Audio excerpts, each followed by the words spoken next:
Let's welcome our guest now into the show, Tennyson J.C. Williams. Good morning. Morning to you, sir. Good to have you on the show. Welcome to Kenya's biggest conversation. Thank you very much. That is the hot seat of the Situation Room. So we will be talking about animal welfare, and we're putting you in the hot seat because you've got to explain to us why animals really do matter. After all, they're animals. Tennyson J.C. Williams. From what country are you? Sierra Leone. Uh-huh.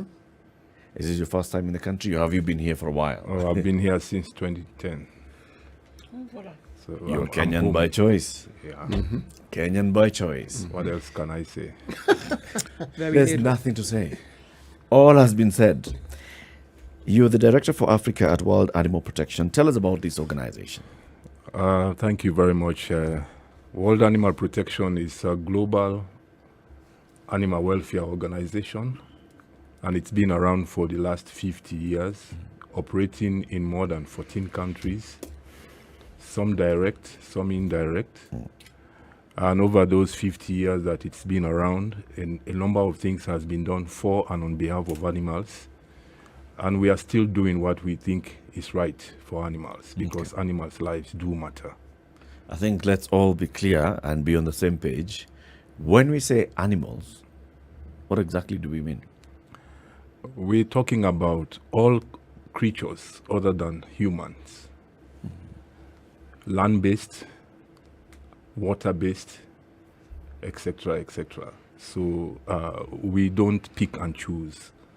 Of course, we are limited by a number of reasons why perhaps we may have to pick and choose. But ideally, we don't pick and choose, because the lives of all animals do matter. But I'm sure in your campaign, there are those that you focus on. Oh, absolutely. For reasons that I've just mentioned. We are just a handful of people, but we have a belief that their lives do matter.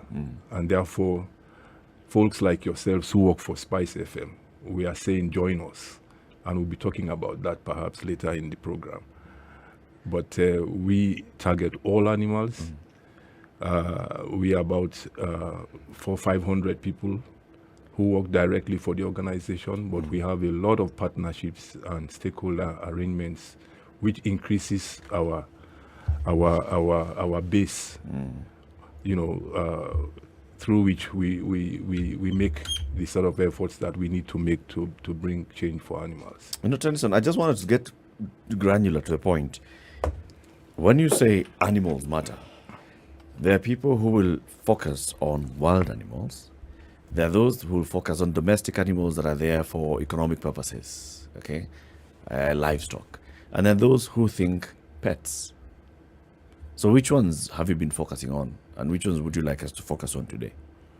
Thank you very much. Over the years, our focus has been on what we call wild animals, all of those that live in the wild. And we've also focused on domestic animals, which we refer to as community animals. We are looking at farmed animals, those that, those who consume meat will benefit from. And we also look at animals that are affected by disasters. So we've categorized them, not necessarily for convenience, but because it helps to make the case.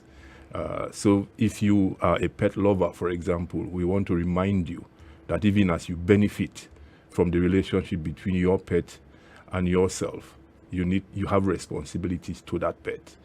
And that's where the welfare emphasis will come around, to remind you, that animals, for example, are sentient beings. They do feel, they can be stressed, they can come under stress, and they need to be attended to. They can fall sick. They need to have proper food, and by proper food we mean not what you don't want, is what you give them. They deserve better than that. Water that is clean, not water that is not of any use to you as the owner. So there are a number of considerations, but at the center of all of this, we say the lives of animals matter because they are sentient beings, and they feel, they suffer stress, etc., etc. So even as you're saying that, Tennyson, so then the assumption is that there is a contributory factor then that animals play to society, communities. Oh, is that the case? Absolutely. And what is that? And how does that play out? Well, let's be clear. Humans are the ones who benefit more from the relationship between animals and humans. As a matter of fact, we need them. I think they need us lesser if they need us at all.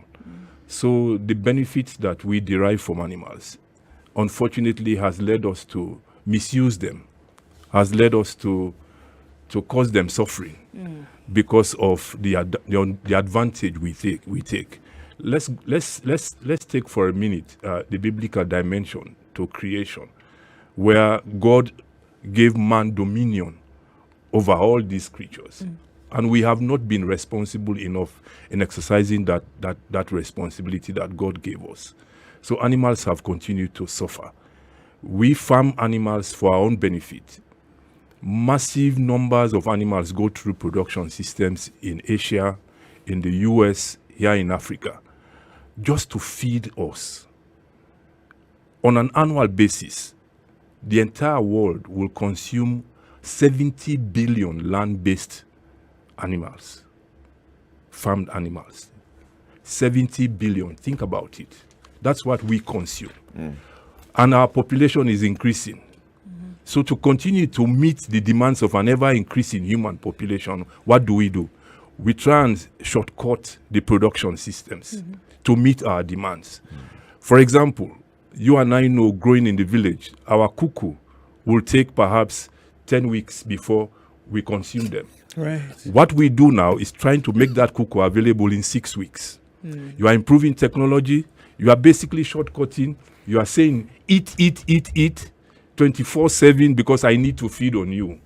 What we are doing, we are interfering with the biology of the animal. We are doing all sorts of things. Because Eric has a contract with a hotel, he has to supply 1,000 deadweight chicken every day. He has to be able to. So technology is coming in. So what is happening is suffering is at the center of all of that.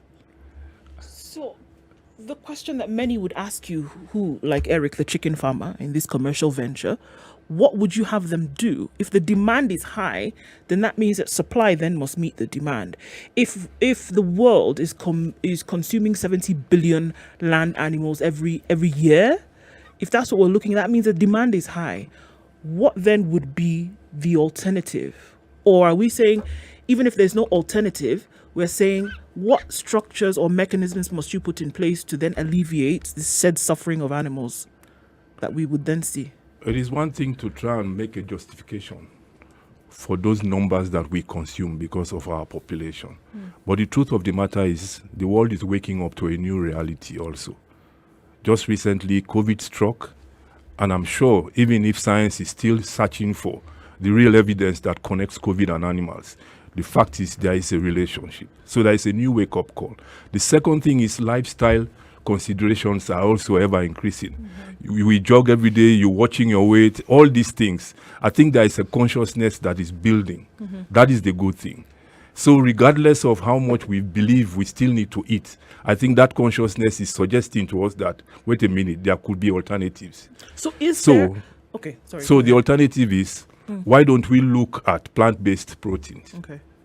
You know, those people who have chosen to become vegans, those people who are vegetarians, there is more than enough that creation has provided for man to survive, other than feed on animal protein. That is a fact also.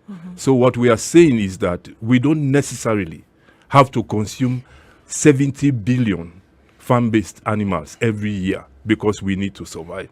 We are saying, take a minute to look at what you are doing and look for alternatives. But even if you have to consume animals, you can do that within the limits that allow those animals to enjoy their own life because they are sentient.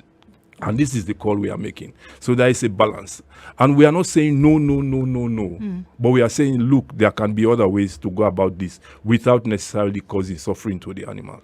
So what happens to the circle of life phenomenon, whereby, it's going to get knocked off, there will be rebirth, there will be, the cycle then would naturally continue, even if I can understand I can understand what you're saying, whereby now there's been interventions or circumventions of a natural system, whereby now you're saying the life to maturity then is shortened, or the process to maturity is shortened.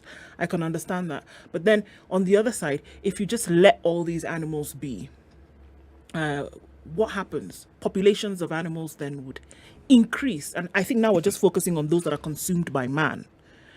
Would we then not see a problem whereby you would have now an issue with an overpopulation of said animals? I'm really asking because I don't know. No, I appreciate that, but we cannot put a check to population growth of animals by consuming them and think that that's a solution. That's what I hear you say. Perhaps you need to clarify that.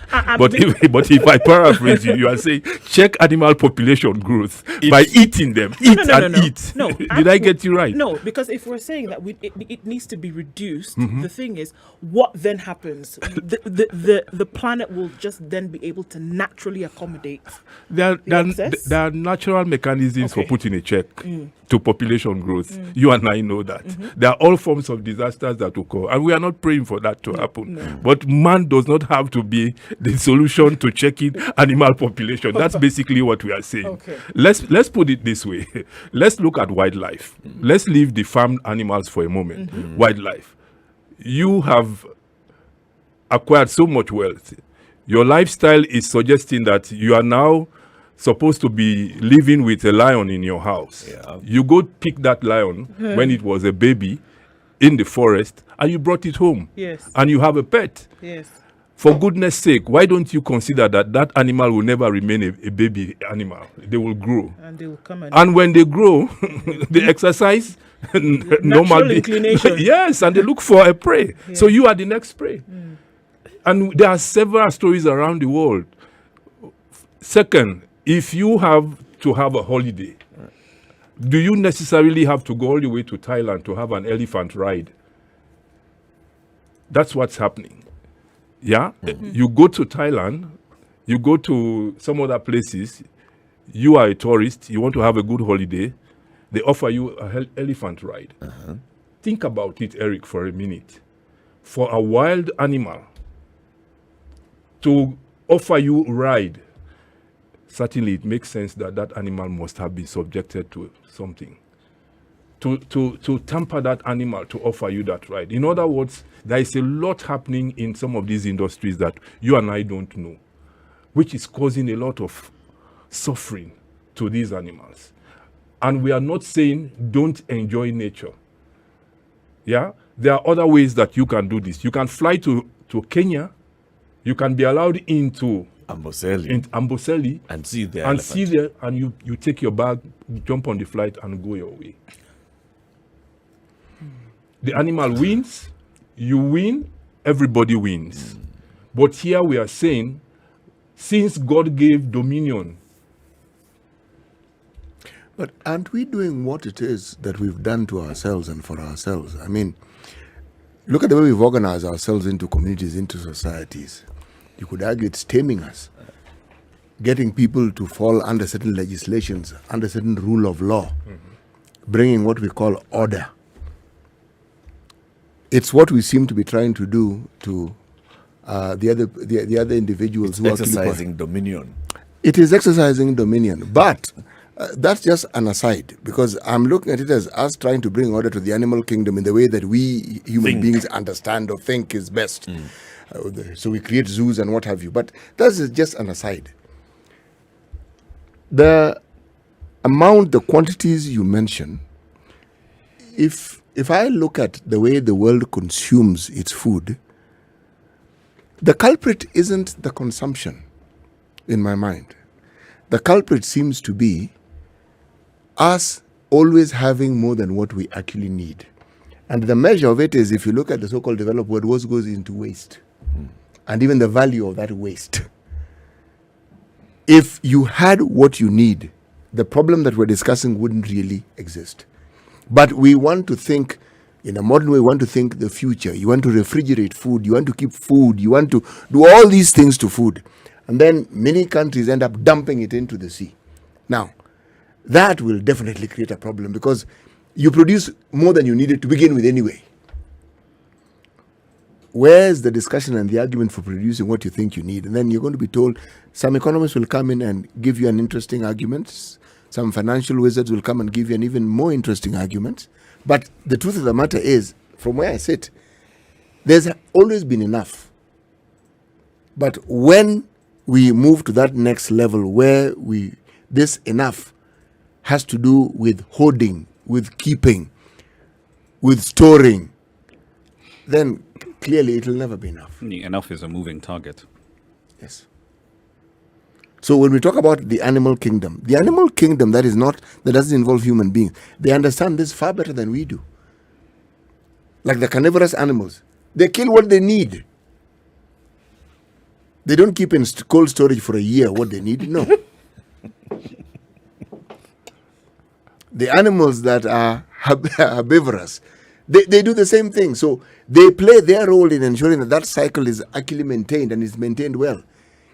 I think, again, my thought, the animal that actually needs to be protected against itself is us, because this equation I'm referring to is us who are disturbing it. It's us who keep interfering with it. You said it all, and I can't agree with you more.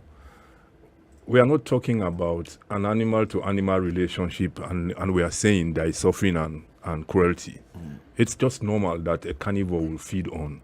That's how creation has done it. The whole conversation really is about human-animal relationship. That's where cruelty and suffering, comes in. How we behave. For example, how many of us will consciously move into a restaurant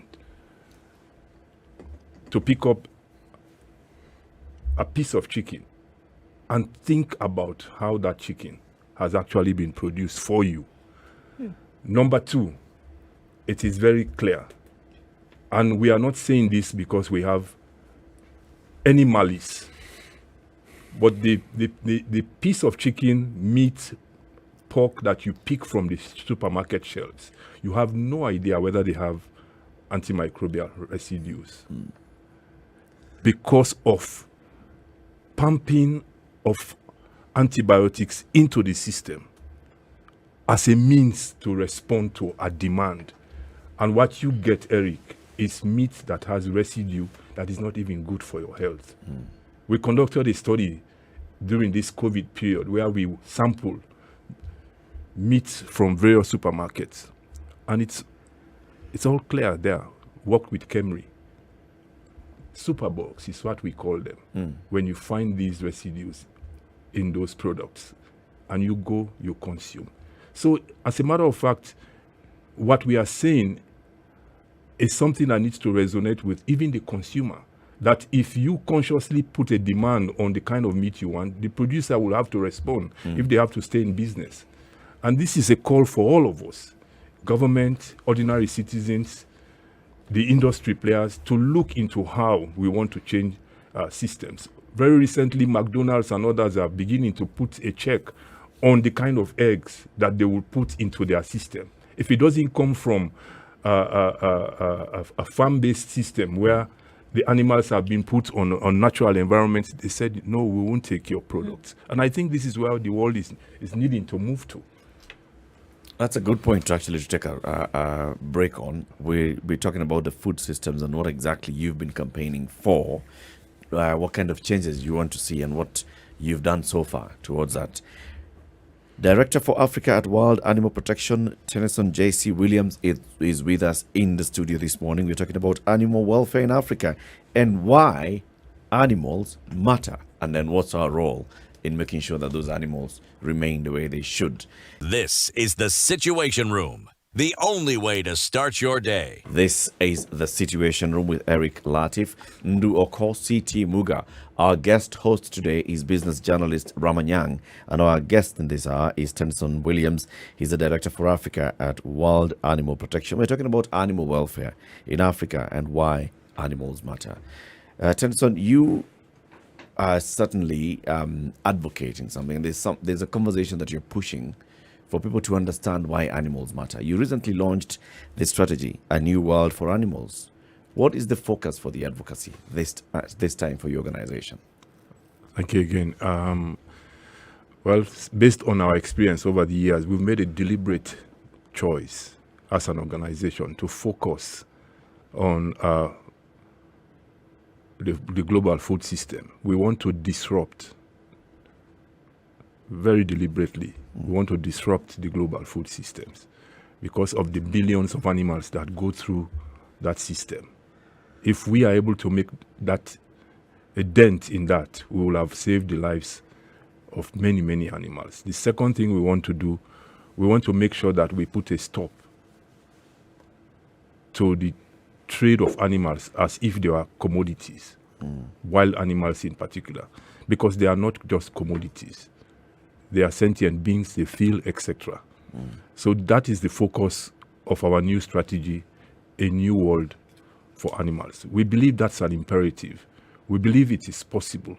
We believe it will be to the benefit of humanity if we offer animals a new world. And what is underpinning that is our belief that there are alternative ways that man can enjoy this life without necessarily causing untold suffering and cruelty for animals. When you say disrupt the global food systems, that sounds radical. Well, it has to be radical. What do you Because- want us to do? Stop eating animals? We are not calling for that. We are saying let's all take a step back. That is why even, Eric, in our mission, we say we will work with others to bring change.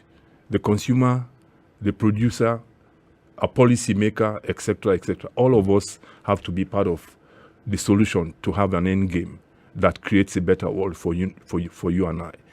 Eric, Africa's development aspirations will not be fully realized without animals being part of the solution, because they are. The entire world arrangement requires animals to be part of that consideration. Animal health, human health, environmental health constitute the planet. In fact, the planetary limits are being stretched to the point where I am telling you it's going to be disastrous if we don't check. Climate crisis is knocking. So all these things are connected. And that's why we've made the conscious choice to focus on those two areas. Of course, domestic animals matter. Other aquatic animals matter in terms of their lives and their welfare. But we have a limitation as an organization. So we made that choice. But at the same time, we believe if we get it right, we will have addressed the suffering of billions and billions of animals around the world. You talk about the fact that inclusive communities, inclusive societies, now reaching economic, social development, have not been able to do this without the inclusion of animals and their rights and their protections.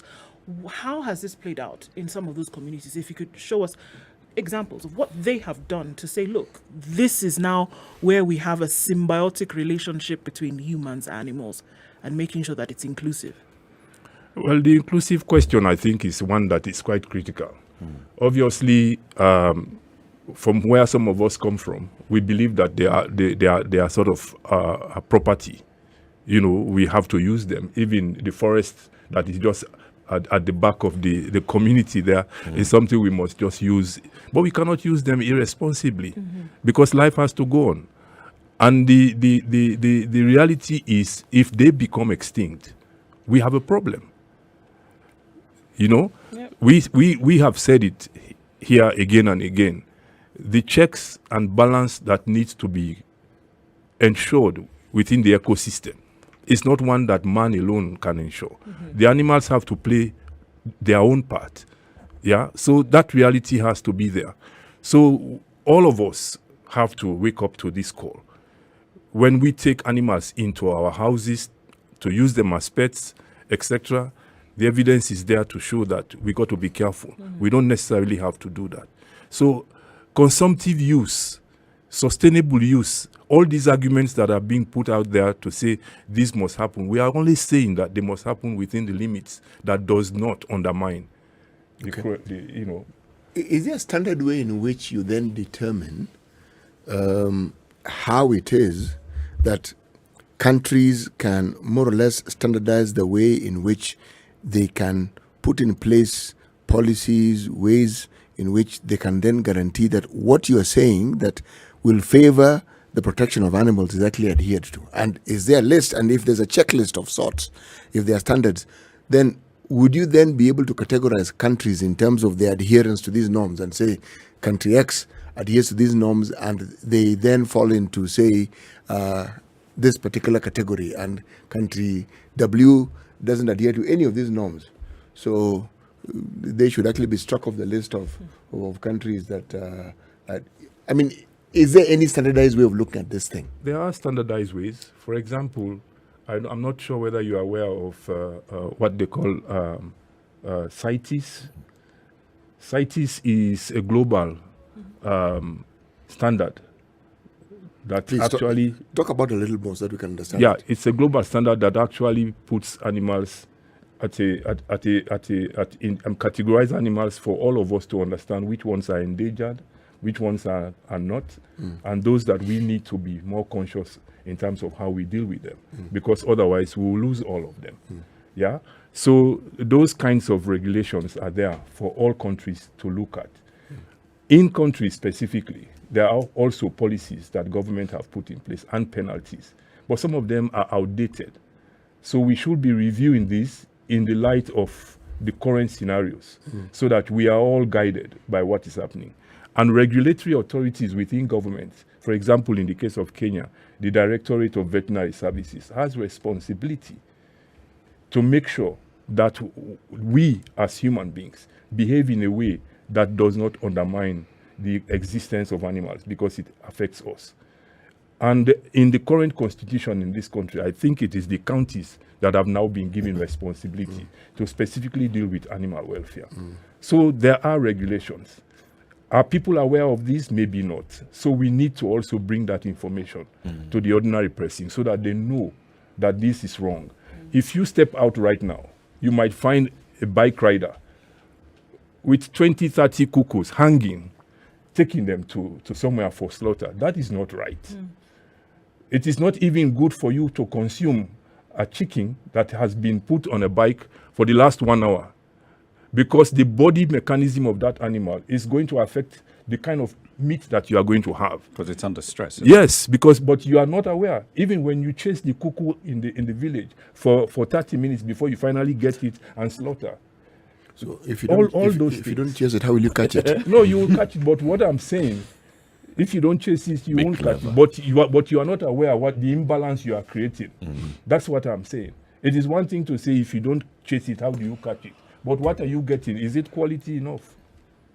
Or do you care? Cage it first, let it relax, and then have a conversation with it, and then. Why would you think that a certain community in the world is talking about halal meat? You don't kill one animal in front of the other and then you expect the one coming through to be okay. They are fighting already, and the body mechanism is distorted. When we talk about this awareness, in fact, you have very many followers. Naomi, who sends me a message, says it's good to hear a conversation about animal welfare and animal protection.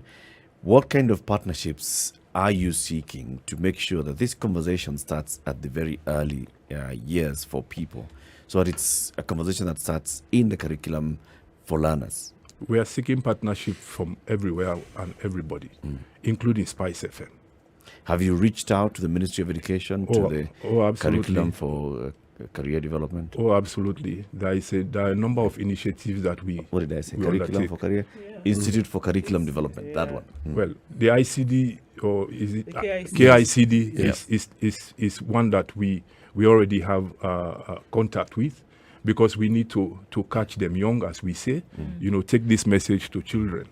And as you know, in the home, the custodians of dogs, for example, are normally the children. Yep. But what happens is that when those dogs contract rabies and the children are ignorant of the reality, they get bitten. And what happens? We've lost a lot of our own children to things like that because of ignorance. Yeah. A child passing by in the neighborhood finds a dog lying. They don't know the situation. They try and tease that dog. The dog jumps back. It's a rabid dog. What happens? The child, we lose that child. So there is a lot that's going on in terms of education. Right. So that's one partnership with schools to make sure we take this message. But beyond schools, we work with the Kenya National Theatre, where a number of young people, we are using their talents to communicate these messages through poetry, etc., etc. So indeed, with the students who read veterinary science in the university, we give them the opportunity as part of our work to begin to see the reality so that post-university, they know what is out there, the reality.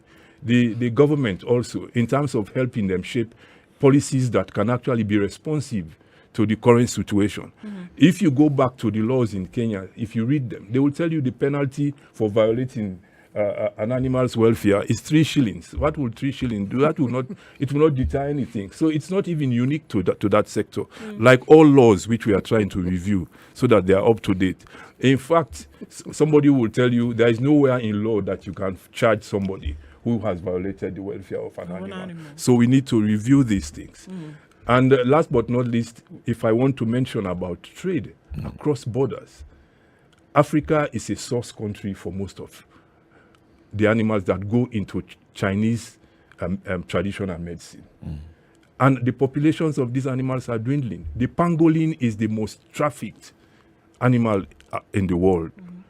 You know, lions are being poached, they are being killed, their body parts used in traditional Chinese medicine. So there is a lot that's going on. And all of this is largely illegal. It's largely illegal. And these populations are under stress. You know, it's interesting that you say this. It's the mention of traditional medicine. Now, when we looked at the plant kingdom, when people harvest plants for medicine, they actually grow and nurture it. So you have it in abundance. If people want to harvest animals, domesticated animals, we see them doing it. They grow them. But what about what we're referring to as wild animals? We have sanctuaries where we believe in these sanctuaries the animals are protected. But how strong is that protection and how vibrant is that particular world where the protection of animals is actually given the same attention as we do, say, with plants? Well, just to underscore your point, captive breeding of lions, for example, is taking place in South Africa. It's a big industry. But this is done because there is a demand from a certain community around the world that will fly into South Africa and enjoy trophy hunting. So you shoot, you celebrate, and that's it. Another set will be one that will come in because they need this to feed, as I said, the traditional medicine industry. But all of this is happening at the expense of the welfare of the animal. That is where, just imagine trying to breed wild animals yourself. Yes, it is being done, but the conditions under which they happen are not necessarily humane enough. And that is what we are saying. Do you necessarily have to do that to feed the traditional Chinese medicine industry without taking cognizance of the effects? I am telling you, the rate at which the donkey, for example, is being taken out to feed the Chinese traditional medicine also. If we are not careful, we will lose all the donkeys. So there is a lot of imbalance that our activities are creating to this whole planetary arrangements. And because of that, we are calling on all of us, because the reality is that we humans are going to be at the receiving end if we don't change the way we are behaving. Sure, I mean, and if you can even give, I mean, a couple of weeks ago, I mean, we saw really disturbing demonstrations that we saw just east of Nairobi, where, you know, over the years, the human-animal conflicts then led to what are we going to do about natural corridors for animals, for example, and then how then that, who encroaches on whom then becomes the question. And are we then, you know, getting into the natural corridors that animals would have for farming and things like agriculture? So where do you strike the balance? What are the suggestions for that? People lost their lives 2 weeks ago. It has continued to be a thing across the continent, for example, whereby, look, I need to farm in order for me to eat, and these animals coming into their natural habitat, we've gotten rid of them many times. So then what's the call for that to happen? And who needs to do what to protect these natural corridors? It's good you cited that example, and there are many more in terms of human-animal conflict. There are many more around the world, and the consequences have not been good at all, not only for the animals, but for us. So take that situation that you have cited. Certainly, community has moved into the natural habitat of those animals. That is the reality. It's not the other way around. It's not the animals really moving into where we are. It is us taking more and more space. The standard gauge railway wasn't there. That was a corridor for wild animals. It's been taken. What do you expect those animals to do? That's a question we all need to answer. And as I said, we need them to balance the ecosystem. It's not like we don't need them. So if we continue to push into their territory, what will happen is they are going to fight back. And by fighting back, I mean they need to still graze. So the next immediate source of pasture for them will be that farm that you have actually cultivated. And there you have a problem. Of course, your livelihood will be at risk now because it's been compromised by animals coming to graze. But this is the challenge. This is the challenge. But there's that challenge as much as we accept. There's also the other challenge, which is an external factor, climate change. So these farmers have been living here, have been cultivating crop and not even encroaching further into the animal areas. The animal areas now also lack rainfall. So the animals are seeking pasture and, of course, breaking off from where they've been traditionally. What is the impact of climate change on this human-animal relationship? Thank you, Eric. It's a good point. Let me just lay the premise in relation to your question that, in fact, Africa, Egypt to be particular, is hosting COP27 in November.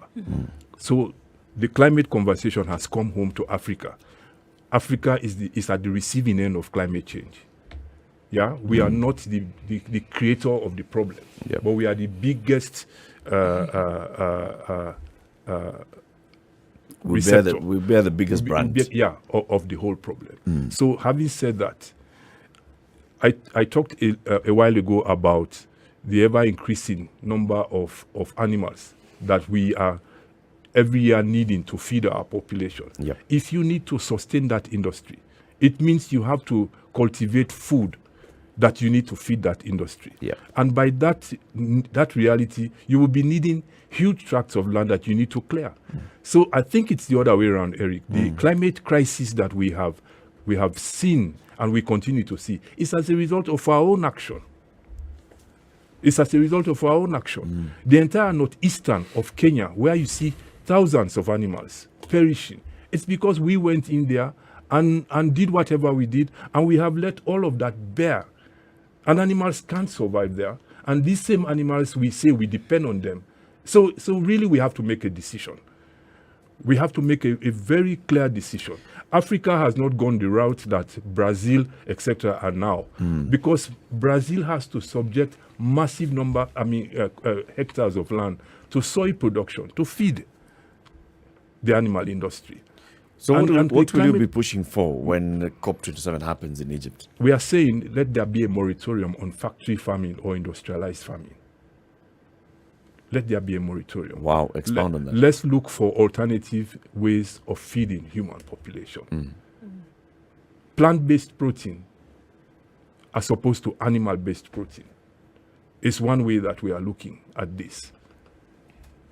So reduce consumption of animals. Of meat.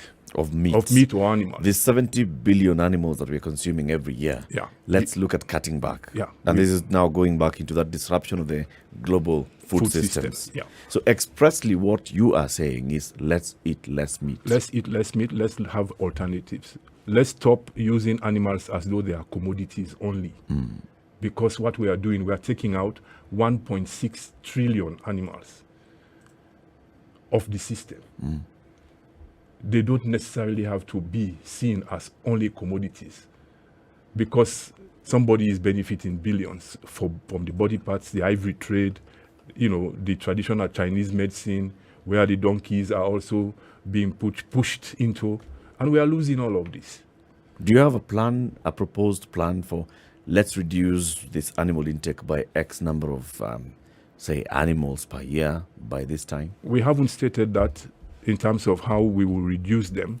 But we are saying in this strategy that I'm holding, Eric, that another world is possible for animals. And it's a new deal that we need to offer animals, because we'll be doing it to our own benefit. But actually, the issue is we are not sounding a selfish motive. that we are only doing this because it benefits us. But we are doing this because it's the right thing to do. Animals' lives matter. Let's take a quick break so we can say goodbye to our audience on KTN Home at 4 minutes to 9 o'clock. Kenya's biggest conversation always continues on Spice FM every weekday morning. We're just taking a break on KTN Home, but it continues on Spice FM. Continue to Spice FM around the country, or you can also join our live stream, Spice FM KE on Facebook and Spice FM KE on Twitter. Tennyson Williams is the Director for Africa at the World Animal Protection. We are talking about why animals matter and animal welfare in Africa in particular.